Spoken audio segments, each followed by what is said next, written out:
White হাউসের oval অফিসে তখন চলছিল কূটনৈতিক চালের হিসেব নিকেশ।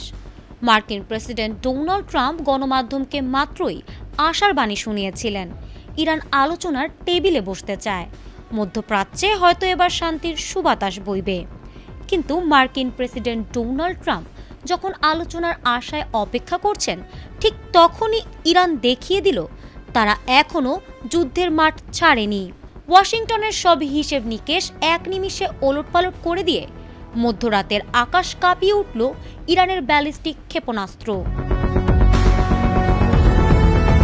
ট্রাম্প প্রশাসনের চোখ এড়িয়ে কোনো আগাম সতর্কবার্তা ছাড়াই জর্ডানের মার্কিন বিমান ঘাঁটি লক্ষ্য করে এই আকস্মিক আঘাত হানে ইরানের Islamic revolutionary guard corps IRGC।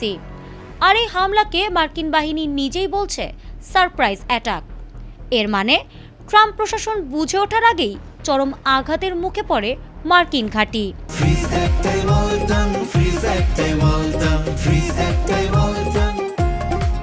কূটনৈতিক আলোচনার আড়ালে আমেরিকার মতো পরাশক্তিকে এভাবে চরম নাকানি চুবানি খাইয়ে ইরান বুঝিয়ে দিল মধ্যপ্রাচ্যে তাদের শক্তিকে অবমূল্যায়ন করার কোনো সুযোগই নেই।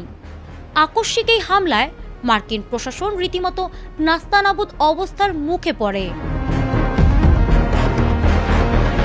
পেন্টাগন যখন এই হামলার কথা জানতে পারে, তখন মধ্যপ্রাচ্যের আকাশ জুড়ে তীব্র আতঙ্ক।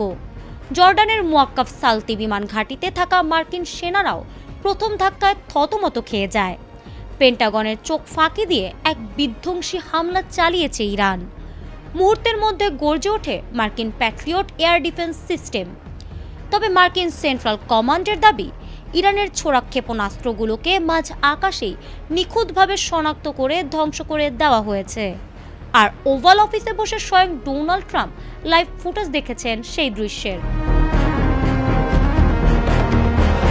ঘাঁটি পুরোপুরি মাটির সাথে মিশিয়ে দেওয়ার এক বিশেষ ছক কষেছিল ইরান, এবং এই হামলার ফলে ট্রাম্পের অহংকারে বড় ধাক্কা লেগেছে।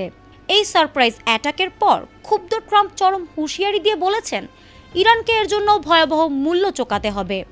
জবাবে মার্কিন ও সৌদি বিমান বাহিনী ইতিমধ্যেই পাল্টা বোমাবর্ষণ শুরু করেছে। শান্তির সুতোর বদলে মধ্যপ্রাচ্যে এখন আবারও বাজছে পুরো দস্তর যুদ্ধের দামামা। ফারহানা হক, ATN বাংলা।